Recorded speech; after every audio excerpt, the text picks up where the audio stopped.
আজ দুদিন ধরে কিছু খাইনি মহারাজ, কিছু সাহায্য করুন। এটা কি করে সম্ভব গোপাল? তুমি তো কম রোজগার করনি, কোথায় গেল সেই সব অর্থ? বিশ্বাস করুন মহারাজ, কিভাবে যেন সব অর্থ আমার কাছ থেকে চলে গেল। ও গোপালকে এই অবস্থায় যে দেখবো সেটা ভাবতেও পারিনি। ইস, আমার কতদিনের মনোবাসনা আজ পূর্ণ হচ্ছে। বাবারি, ভাবা যায়? তোমার অর্থ তুমি বাজে খরচ করেছো, আর কি করবে? আমি চাইছি না মহারাজ, কিন্তু তবুও খরচ হয়ে যাচ্ছে। এটা কি সম্ভব গোপাল? তুমি চাইছো না অথচ তোমার জমানো অর্থ তোমার হাত দিয়ে খরচ হয়ে যাচ্ছে।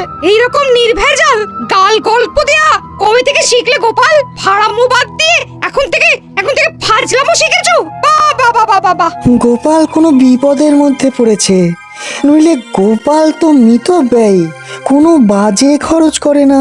মহারাজ, আমি আপনাকে গোপালের পেছনে আর কোনো অর্থ ব্যয় করতে করজোড়ে নিষেধ করছি। আমারও তাই মত মহারাজ, দয়া করে আপনি আর একটি মোহরও দেবেন না। আমারও তাই মত। গোপালকে আর কোনো অর্থ দেওয়া মানে ফসে ঘি ঢালা। কি হে বিজ্ঞানী, তোমার কি মত? আমার একটাই কথা বলার আছে মহারাজ, গোপাল তো মিতব্যয়ী, ও কোনো বাজে খরচ করে না। তাহলে আজ গোপালের এই অবস্থা কেন? গোপালের জীবনে কি এমন ঘটনা ঘটলো যাতে গোপাল এই অবস্থায় নেমে এলো? মতিভ্রম বলে একটা কথা আছে, জানো তো বিজ্ঞানী? দূর করে দিন মহারাজ, দূর করে দিন। যাও গোপাল যাও, তুমি বরং বাড়ি যাও, আবার তোমার পুরনো ব্যবসা নিয়ে হাটে মাঠে বসো। আমি আর তোমাকে কোনো সাহায্য করতে পারবো না। যাও, আর দাঁড়িয়ে থেকো না। তাহলে আপনি আর সাহায্য করবেন না? না গোপাল, আমার সব সভাসদেরাই তোমাকে সাহায্য করার বিরুদ্ধে।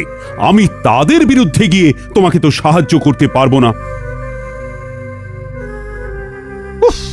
আপদ গেল। দিদি দিদি গো, এইটুকু নাও, কিছুদিন চালাও, এর মধ্যে দেখবে গোপাল দাদা ঠিক দাঁড়িয়ে যাবে। এই মোহর কটা রাখো, কাজে দেবে। কোথা থেকে কি হলো? কিচ্ছু বুঝতে পারছি না পুটির মা।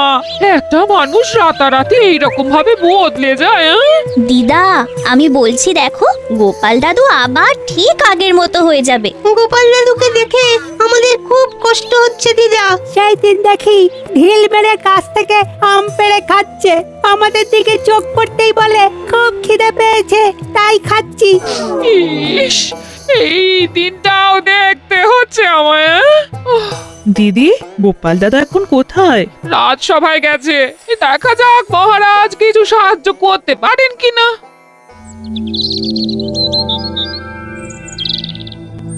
আমি একদম একা হয়ে গেলাম। কে বলে তুমি একা? এই তো আমি আছি না। দুঃখ থাকতে তোমার কিসের ভয়? তাই তো, তুমি থাকতে আমার আর ভয় কি? নাও, আর কোথায় টেনে নামাবে নামাও। এই তো সব সময় মিথ্যে বলছো। আমি শুধু তোমাকে টেনে নামাচ্ছি, হ্যাঁ, কাজের খবর দিচ্ছি না। ওই তো কাজের খবর আসছে, ওই বটা আর ঘটা তোমাকে কাজ দেবে। কি গোপাল, তুই আমার নাম ধরে ডাকছিস? নাম ধরে ডাকছে বলে কি এমন মহাভারত অশুদ্ধ হচ্ছে শুনি? হ্যাঁ, শোনো, সেই দিন গেছে, হ্যাঁ, আর তুমি এখন একটা সাধারণ লোক।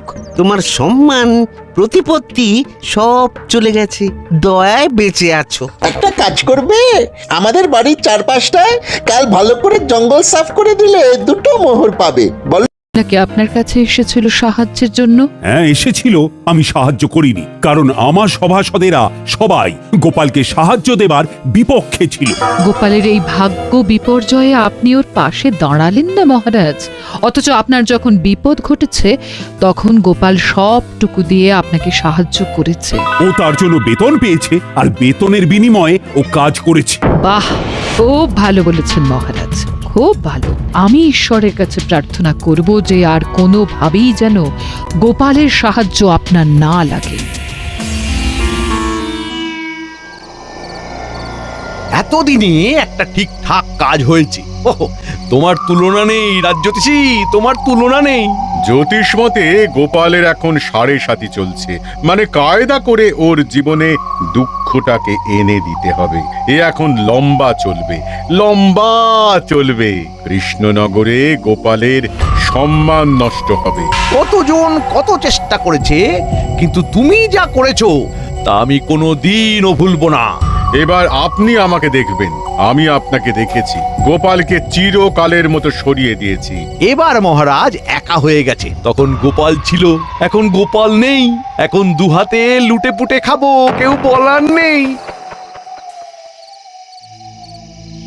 চলো বাজারে যাই, মোহর দ্বিগুণ করে আসি। বাজারে এত রাতে? আরে রাতের বাজারই তো আসল বাজার। চলো একটা মোহর নিয়ে চলো। বাজারে আবার এসব হয় নাকি?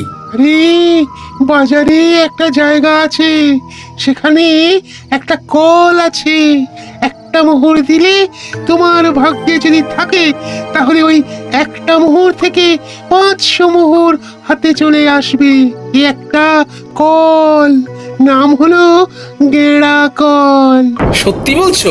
আমি তোমাকে কেন মিথ্যে বলবো বলো? হ্যাঁ, কিন্তু আমার কাছে তো কিছু নেই গো দুঃখু। চলো চলো হেসেলে চলো। তোমার গিন্নি কয়েকটা মোহর পেয়েছে, ওই পুটির মা দিয়ে গেছে। তোমার গিন্নি এখন নেই, এই সুযোগ। চলো মোহরগুলো নিয়ে নাও, তোমাকে ধনী মানুষ হতে হবে। বলছো? তাহলে চলো। কোথায় রেখেছে?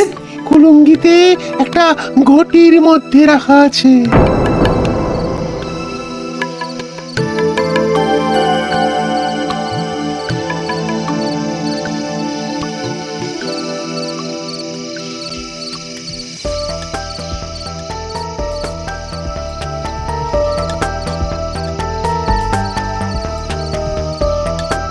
রান্নাঘরে মিনুর বাবাকে যেন যেতে দেখলাম।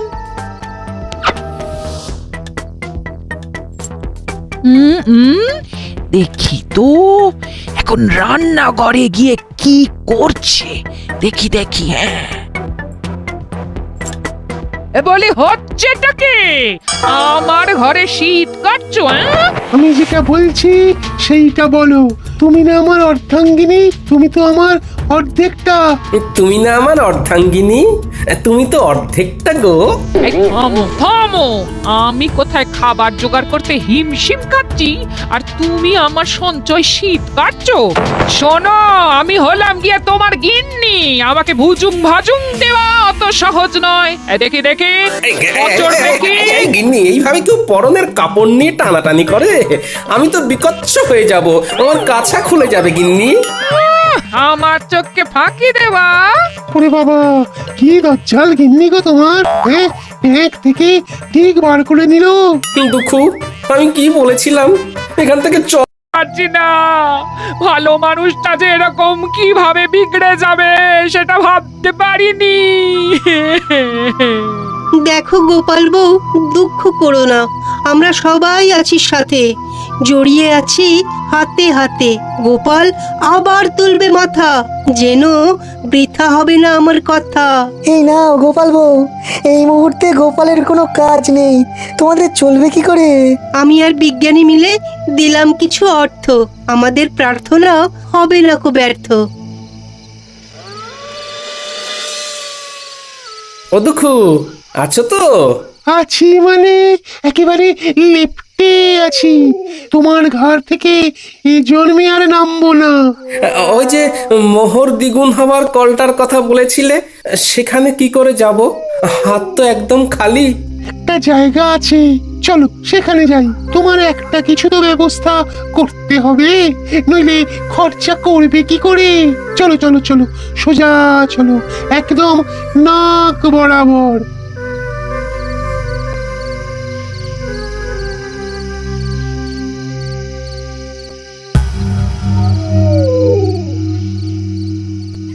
কি হলো? তখন থেকে দেখছি নিজে নিজে ফিক ফিক করে হাসছো। কি হয়েছে? কি হয়েছে? এতদিনে শিখে ছিঁড়েছে। গোপাল বিদায় হয়েছে চিরতরে। এই গোপাল চিরতরে বিদায়? কি করে কি করে? কালো জাদু জানো? জাদু? জাদু আবার সাদা কালো হয় নাকি? কথাটা আবার পাঁচকান করো না। একটা পাতি লেবুর মধ্যে মন্ত্র পড়ে দুঃখকে জাদুর সাহায্যে ঢুকিয়ে রেখেছিল আমাদের রাজ্যতীষী। তারপর তারপর তারপর সেই দিন রাতে আমি আর রাজ্যোতিষী ওই লেবুটাকে নিয়ে গেলাম বটা ঘটার কাছে। ঘটার বটা, এই লেবুটা গোপালের বাড়ির দোরগোড়ায় রেখে দাও। গোপালের পায়ের চাপে যেই লেবুটা ফাটবে অমনি ওই লেবু থেকে দুঃখ গিয়ে গোপালের ঘাড়ে চাপবে। ব্যাস, গোপাল দুঃখের কোপে পড়ে সবকিছু হারাবে। 1 মাসের মধ্যে গোপাল একেবারে পথের ভিখারি হয়ে যাবে। এসব সত্যি ঘটবে তো, না আগের মতো সব ভুলভাল হবে? আমার কালো জাদুবিদ্যাকে অবিশ্বাস করো না, কাজটা করেই দেখো না, মজা পাবে। রাজকর্মচারী যদি হতে চাস তাহলে আমরা যেভাবে বলছি সেইভাবে কাজ কর। ঠিক আছে, দিন। এবার চলো, আজ রাতের মধ্যেই এটা করতে হবে। খুব ভালো সময়, আজকের পরে আবার 6 মাস পরে এই তিথি আসবে, সুতরাং বুঝতেই পারছো। পারছি। তাহলে এক্ষুনি চল, আমাদের চোখের সামনেই ঘটনাটা ঘটুক। চলুন তাহলে। তারপর হ্যাঁ, তারপর সেই অমাবস্যার রাতে আমরা 4 জন গোপালের বাড়ির কাছে এসে দাঁড়ালাম। ঠিক এই জায়গাটাতেই লেবুটা রাখো। হ্যাঁ, এখানে এখানে। সেটা না হয় রাখলাম। গোপাল দাদা না এলে তো হবে না। আরে আমরা এসেছি কি করতে? ওকে দেখে বাইরে বার করব, তোমরা দেখে যাও খালি খেলাটা। তোরা তোদের কাজটা কর, নে নে রেখে আয়। রেখে এসে লুকিয়ে পড়ো। মন্ত্রীমশাই আপনিও লুকিয়ে পড়ুন। আর হ্যাঁ বটা, লম্ফটা আমার হাতে দিয়ে যা। এইখানে লেবুটা রাখলাম। গোপাল, ও গোপাল, একটু বাইরে এসো না। কে? আরে আমি রাজ্যোতিষী। তোমার সাথে একটা খুব জরুরি প্রয়োজন আছে, একবার বাইরে এসো না গোপাল। ও বাবা, এত রাতে রাজ্যোতিষী? আসছি।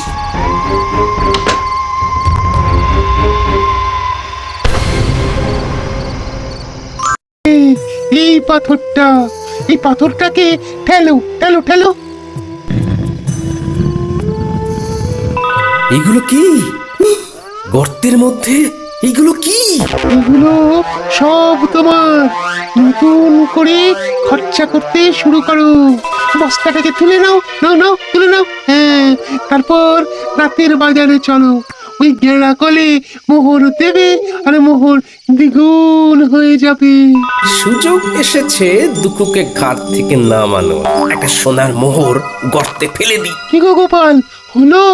এই রে দুঃখু ভাই, বস্তা থেকে একটা সোনার মোহর গর্তের মধ্যে পড়ে গেল। দুঃখু ভাই, গর্তের মধ্য থেকে সোনার মোহরটা তুলে দেবে? এ বাবা, ভালো করে ধরতেও পারো না। দাঁড়াও দেখছি।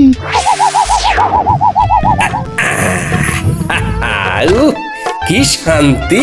অবশেষে দুঃখ নামলো ঘাট থেকে। এবার শান্তি শান্তি, মহা শান্তি।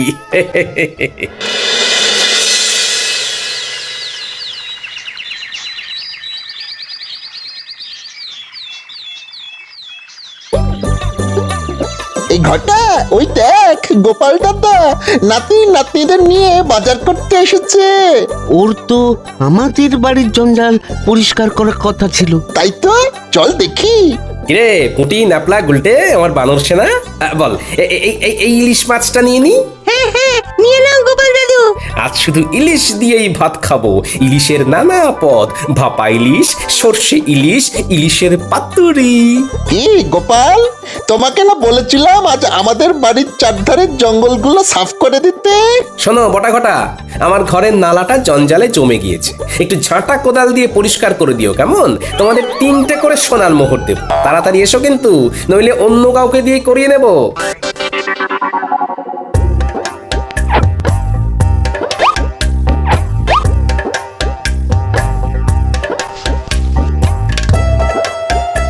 চল রে মানুষ না, আরো কত কি কেনার আছে। চল চল চল চল চল, মন্ত্রী মশাইকে খবর দিয়ে আসি। আয় আয় আয় আয় আয় কাকা, আয় বগা, আয় আয় আয় আয়। কে রে? আয় আয় আয় আয়। মন্ত্রী মশাই, কাকা বকা ছাড়ুন। ঘটনাটা যা ঘটার তা ঘটে গিয়েছে। কি হয়েছেটা কি? গোপাল ইলিশ মাছ কিনছে। কি হলো? এই হিসেবটা তো মিলছে না। তোরা ঠিক দেখেছিস তো? আগে কথা বলেছি।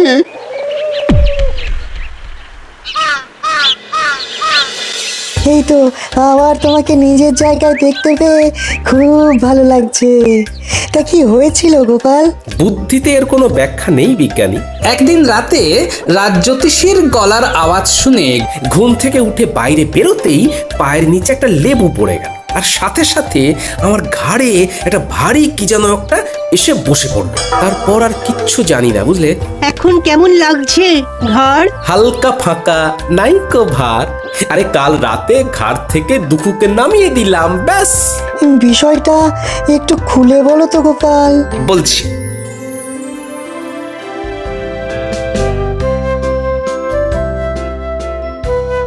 শুনেছেন মহারাজ, গোপাল আবার নিজের জায়গায় ফিরেছে। আমি গোপালের বাড়ি যাচ্ছি, আপনিও আসুন। দাঁড়াও দাঁড়াও দাঁড়াও, সকাল থেকে আমিও শুনছি, ব্যাপারটা কি জানতে হবে। চলো চলো, তোমার সাথে আমিও যাব। গোপালের কেনই বা আমি কি বলেছিলাম?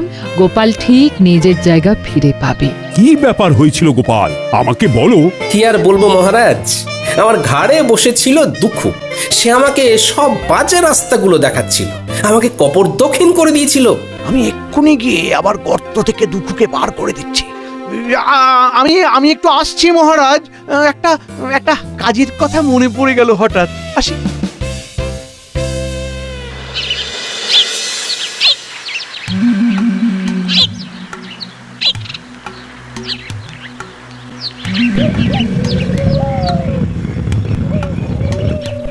তুমি কে গো?